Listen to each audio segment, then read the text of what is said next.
Welcome to another episode of Let's Parley, where we are here to encourage you to bet on yourself and pursue all that life has in store for you. I'm your host, Monty Taylor. Without further ado, let's parlay.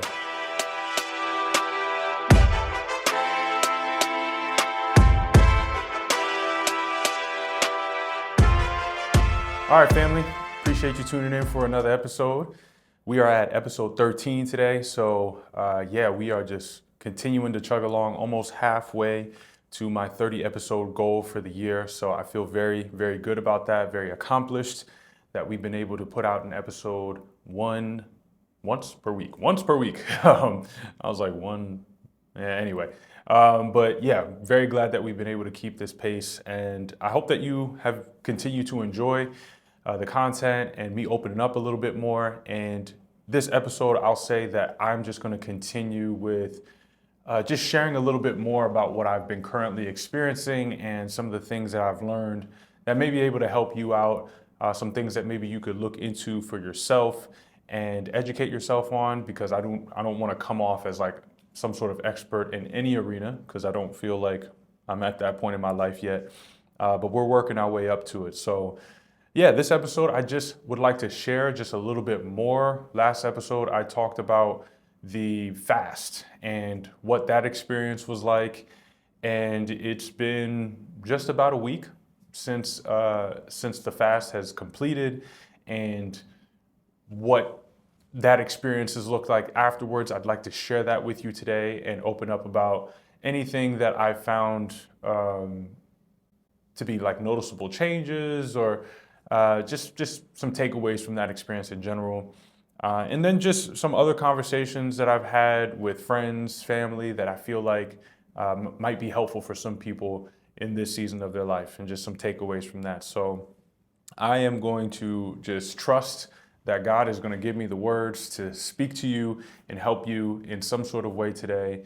And really just to, like I said, every episode, encourage you to just bet on yourself, pursue new things, pursue the life that you're called to, and most importantly, just like continue to grow and make progress in some arena. So that's where I'm going to start today. So anyway, post-fast experience. What has that been like?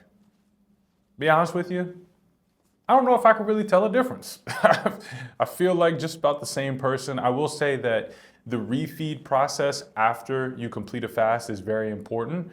One, because you want to manage your insulin levels. So the fact that you have depleted yourself of all of the glycogen and glucose that you were consuming and all that sort of stuff during the fast, reintroducing it too quickly has actually been very dangerous for some folks who have done longer period fasts. So I did a little bit of research into what that would look like for myself. I broke my fast with bone broth and eggs, and then slowly just started introducing protein, and more like simple carbs or whatever have you, like nothing crazy, like some fruits here and there. And then slowly worked myself back up to the calorie consumption that I would normally have. So yeah, I just wanted to say that if you are, from last episode thinking, oh man, I'd love to do a fast. Again, from everything that I mentioned last episode about making sure you get your electrolytes, the refeed process is just as important. So make sure that you are not just like ordering a pizza and all this candy and sweets right after you're done with the fast, as tempting as that may be. I definitely was tempted to do that. But I'll also say, the fact that you're doing that for health reasons, I think it's also good to do that psychologically, because after the 5-day fast, you could really feel like, man, like I can't wait to get some food in my system. You know what I mean? You get that itch for some good grub, and especially for something sweet, because of the fact that you haven't had something like just tasty in a while. So I will say the first meal that I had afterwards, I had some salmon, and I'm well known for my salmon, y'all. Okay, my salmon is top tier, but the salmon just tasted so good.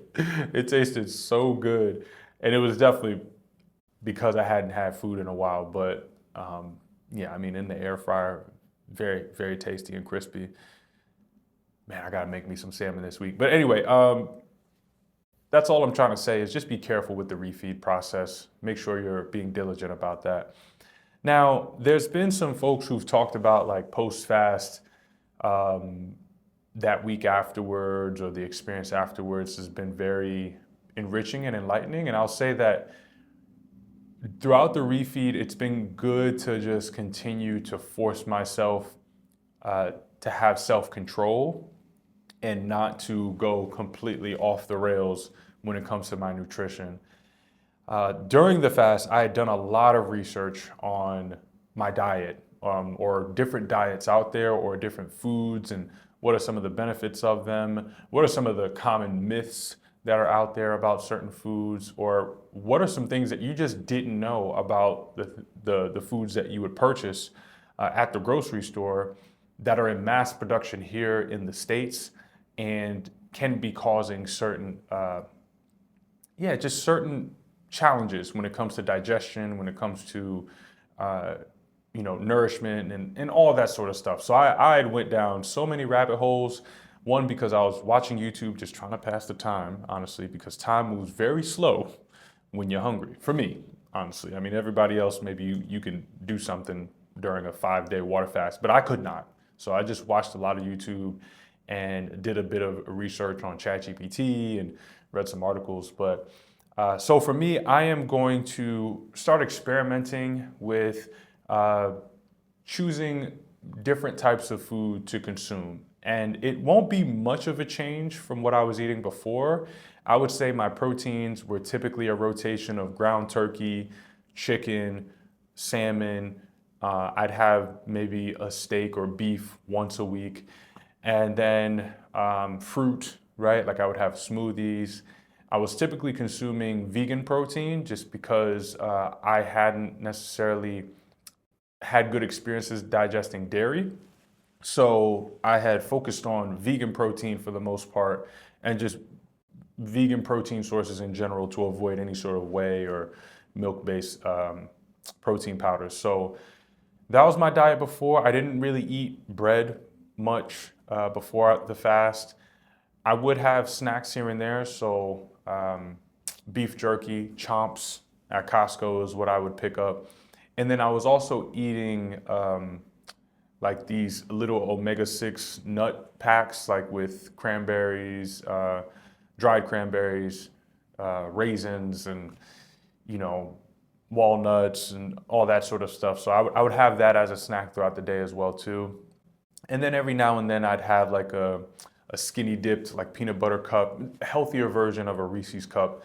And then I forgot what the other brand was called from Costco, but my mom could tell you. I mean, she's recommended me a lot of different snacks and whatnot. But anyway, so I would have like snacks here and there, but my main food sources, eggs, chicken sausage, that would be my rotation. I'd have an avocado a day. That was my diet beforehand. What I would consider my food choices now, it would be pretty much the same, but just with the addition of more beef. I'm going to experiment with including more beef into my diet, and then also more beef fat as well too. I had done a lot of research on that throughout my fast and just realized that, especially as a man, when it comes to my testosterone levels, and also just a lot of the myths and misnomers maybe around like cholesterol and how that could be bad for you, when there's actually a lot of evidence to show that cholesterol is good for you. It's necessary for us to function, and it could be detrimental to have them too low. So anyway, and I've just gone down the rabbit hole with that sort of stuff. So a little bit more beef and red meat. I'm pretty much just going to exclude pork for the most part. I haven't heard any good things about consuming pork outside of maybe just getting protein from it. But yeah, I just haven't really heard many good things. So I'm just going to exclude that. And the other thing that I will be adding back into my diet is dairy. Now, it's not going to be the typical dairy that you would normally pick up from the grocery store, like just the commonly available dairy. I had done a lot of research into why people do have issues with digesting dairy. And I won't get too much into it, but if you want to do your own research, I'd say look into the difference between A1 casein protein dairy versus A2, I think it's called beta casein protein dairy, and just the differences between the two. I've found and researched that the A2 is a lot better for human digestion. The main reason for that being is because the A1 cows, the cows that produce that A1 casein, typically have that Chick-fil-A sort of look to them, the black and white pattern and whatnot. And those cows produce a lot more volume of milk, but they were sort of genetically modified to look that way. So it's not necessarily something that was natural. And the brown cows are the ones that produce the A2 beta casein, casein or whatever have you. And that is typically better for human digestion. So it's just something that I figured I'd share with y'all that I'm gonna start leaning more towards and experimenting to see how my body digests the food. Also, when it comes to cheeses, if you consume cheeses that aren't coming from the States, if they're coming from Europe, because of the different standards that are out there, those cheeses are usually from cows that are producing the A2 casein protein, and it's not going to be as detrimental to your digestion, or maybe not even at all. So some of the things that I've picked up recently and some of the things that I've learned, again, I'm not going to sit here and claim that I'm an expert, but these are the things that I'm going to start experimenting with. So my diet will probably have a bit more fat content included into it, and my carbs will pretty much be from the same sources. Although the other thing that I will mention is that I am adding sourdough bread into my diet. I didn't originally have much of any bread or grains for the most part. I guess oats. I did have overnight oats in the morning before my workouts, but again, just with the research that I've done, I've just realized that the grains and the process for bringing those grains to to a grocery store and us consuming it, a lot of people do have challenges with bread and insulin spikes as a result of it. And yeah, I've just learned that because sourdough has a longer fermentation process and the way that it's produced, it's just better for our digestion and is better on our stomach. So yeah, I've just been really focused on digestive health. So sourdough bread is something that I've brought into my diet and started incorporating that along with olive oil. I think I was doing a lot of avocado oil before, but now I'm going to start including some olive oil. So just wanted to give y'all a quick update on that. The reason why I'm sharing this is because, hey, like maybe someone has digestive issues and hasn't necessarily run across this information before. Like if it wasn't for this 5-day fast, I don't know if I would have came across it. So for me, it was something that I felt like, man, I've definitely dealt with my fair share of digestive issues. If I can share that with someone, if I can allow someone to be able to experiment with different products or different sources of, your produce and your meats and dairy products, maybe that can help you too. So take that for what you will, and yeah, maybe see if it's something that works best for you, or maybe just stick along and listen to me talk about it and share my experience, and I could be your crash dummy, okay? I can be your guinea pig for this whole change and adjustment in diet. But anyway, so those are some updates with my diet. Outside of that, I do feel like I'd like to share a little bit of what's on my mind recently. After the fast, I think I had also had a lot of thoughts just around my balance of socializing versus working. And it's something that, because of the fact that I'm finally doing things that feel very fulfilling within my work, within my coaching, the Fit and Faith program fulfills me so much. And the work that I'm doing in order to, just patch up the holes in the ship of the business so that it's not something that is sinking over time. Like, I've really been putting a lot of time and energy into the back end and being more of an entrepreneur and more of a business owner instead of just being a coach who is self-employed and has clients that I work with directly and all that sort of stuff.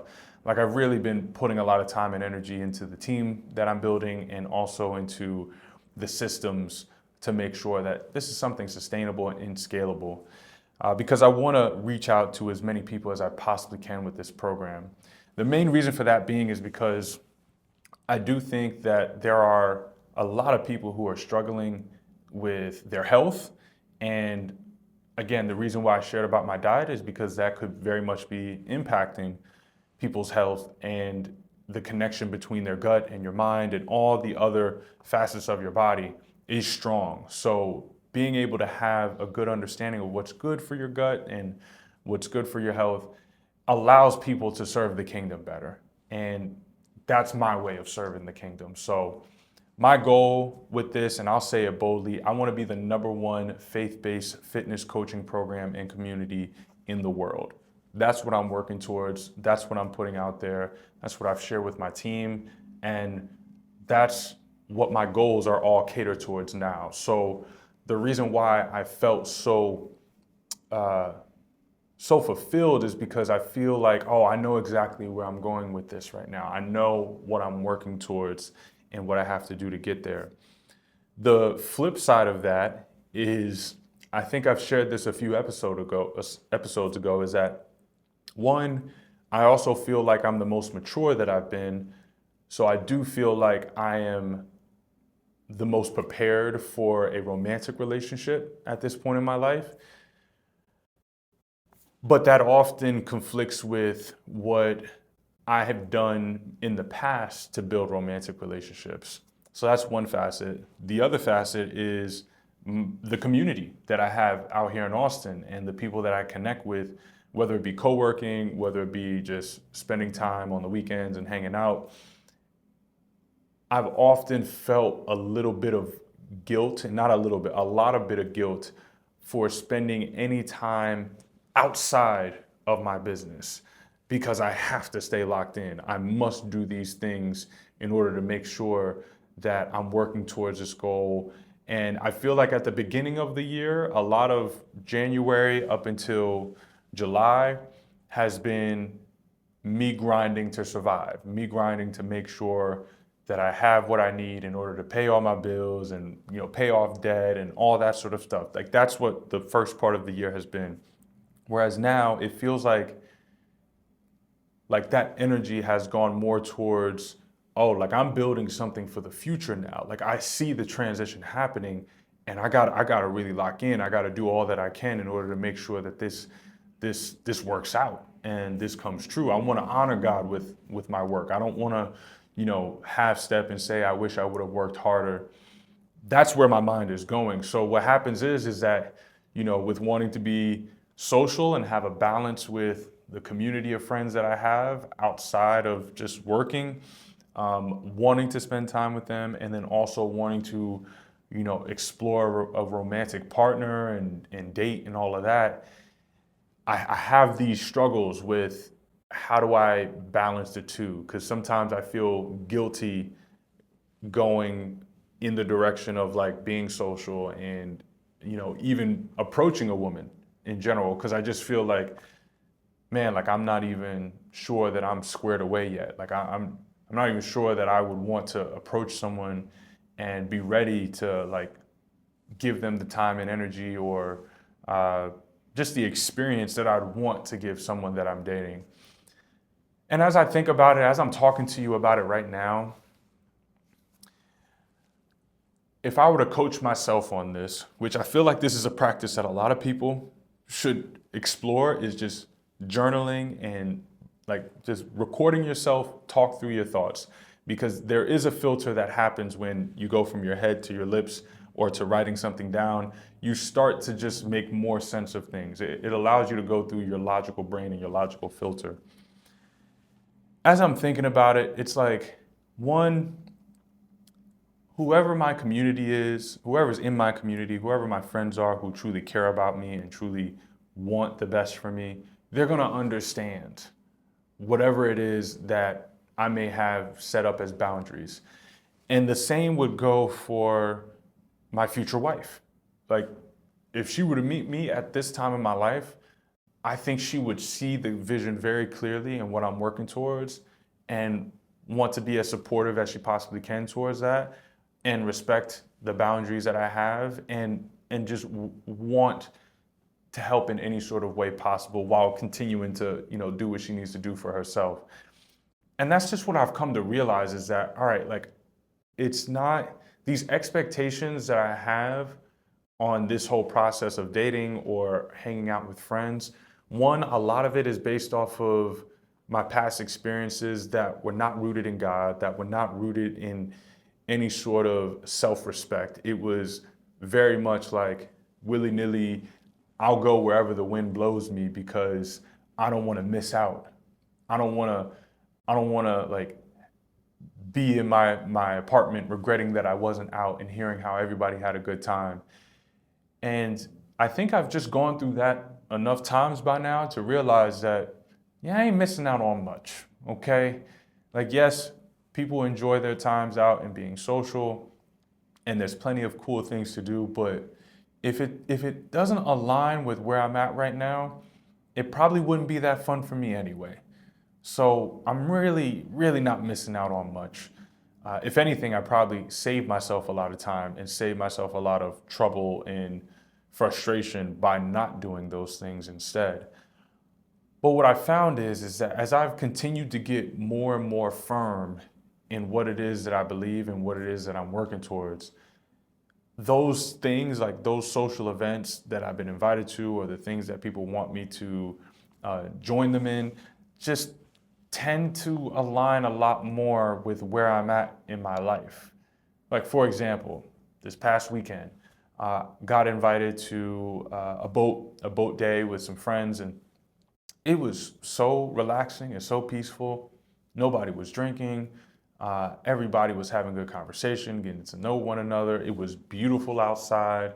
I mean, just the landscape and the mountains and the hills that we were able to see while we were in the middle of this lake. It was just beautiful. Like it was what I would want out of my time on a weekend to relax and to chill. And that just, it kind of came about. Like it was just an invite. It wasn't something that I was searching for. But before I went, I had so many reservations about going because I didn't want it to be anything that I've experienced in the past. That was the old me. Like I don't want to go back to turn up Monty, who's outside and just doing all sorts of ungodly things. I don't want to go back to that. So I think there is a little bit of me that's like trying to protect myself from myself, but there's also the reality that we're meant to socialize. I'm meant to love on my neighbor. I'm meant to build community, and especially with people who are like-minded. And you never know who you'll meet who could be someone that helps you, but also that you could serve in a way that is really fulfilling for yourself and for that person. So I just didn't want to miss out on those opportunities. I will say though, on the dating front, that's the part where I'm still struggling. For anyone who's single out there, and especially if you're single and you're of faith and want to do things according to the Bible, it could be tough. It could be tough. And the wild thing that I've realized is that, the more I've gotten tight with God and in a good relationship with God, the stronger the temptations have been to veer away from that, right? And to like go back to old ways. Because when I was searching for it, it was so hard to find, right? But now that I am not searching for it, it seems to appear a lot more. And the reality of that is that I think it's just, to me, I realized like, oh, okay, I see what's happening, God. Like, just testing my resolve. Yes, I still am firm in this foundation that I believe I want to go about it your way. I don't want to go about it my own way. I see what has happened as a result of that. But the other thing is that because I'm a man and I believe in being a man that approaches and takes initiative, especially when sparking a conversation with a young lady and, you know, leading the dating process. Because of that, I almost find myself just not wanting to do it as much because I'm trying to be protective over my time. And I've gotten pretty pessimistic about it, to be honest with you. It's one of those things where I am usually optimistic about so many different things. If you can ask anybody who knows me, like I am one of the more optimistic people, and sometimes to a fault. And I feel like that optimism when it comes to dating has been very strong in the past, but has since withered away. And I don't want that to be the case. I don't want to feel that way. And I'd like to be a bit more open to doing that because of where I'm at in my life. Like I said, being as mature as I am, but also just, you know, I think I've mentioned this before, like wanting to work towards, you know, like having a family and being able to give my parents grandbabies and stuff. Like that's really exciting for me. But it's gonna take me putting myself out there in order to do it. But as anyone knows, like that process can be pretty draining, you know, like when you're talking to one person and you're, you know, trying to see if things are aligned and all of that. And yeah, and then there's also like just as a guy, like you gotta kind of have like thick skin because if you do get rejected, like you just kind of move on from it and not allow that to affect your next experience with the next person, the next woman that you want to approach or talk to. So there's just a lot of things that have been on my mind about that, around like how should I go about this, and how can I do it in a way that continues to honor God but doesn't allow me to slip back into my old ways of prioritizing, you know, immediate gratification and fulfilling my ego and jumping into intimacy too quickly and all that sort of stuff. So that's been what's on my mind when it comes to dating. And I completely accept where I am and understand that there's probably a lot that I'm learning about myself throughout this process. And life comes in seasons as well too. So maybe this is just a season where I'm supposed to be dialed in and maybe not so much focused on anything romantic. I mean, the last official relationship that I was in was almost, wow, oh my God, I think it's coming up on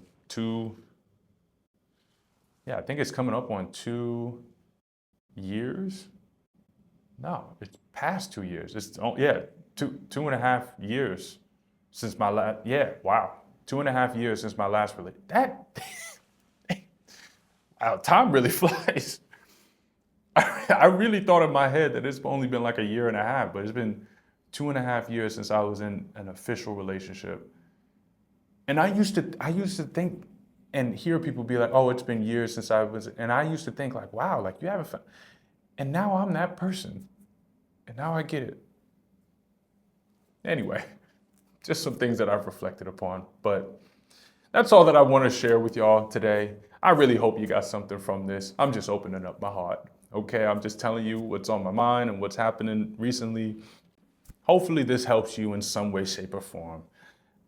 If you or anyone out there feels like, wow, like Monty, I really connect with that, like, please comment, you know, please let me know, please reach out, because I feel like I'm definitely not the only one going through this experience, just because of what I've heard from friends, what I've been, you know, talking about with them, and then also just what I hear out there when I listen to different podcasts, when I hear about, you know, people's experience dating in general.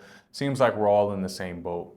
So yeah, anyway, but I do still, I know that I have faith in what God is going to provide. And even just for everyone who's struggling with dating, I don't think that this is going to be a period that lasts for very long. I think that there is going to be a turn that happens pretty quickly. But yeah, just got to be patient enough to receive it. So anyway, that is all that I have for you today. Hope that you've been encouraged to bet on yourself and pursue all that life has in store for you. Appreciate you for tuning in to episode 13. We are on the way to 30. And again, if you are interested in the Fit and Faith program, feel free to click the link in the description of this video to inquire about possibly working with me one-on-one or joining our community. So appreciate you. Have yourself a blessed day, and we'll talk to you later.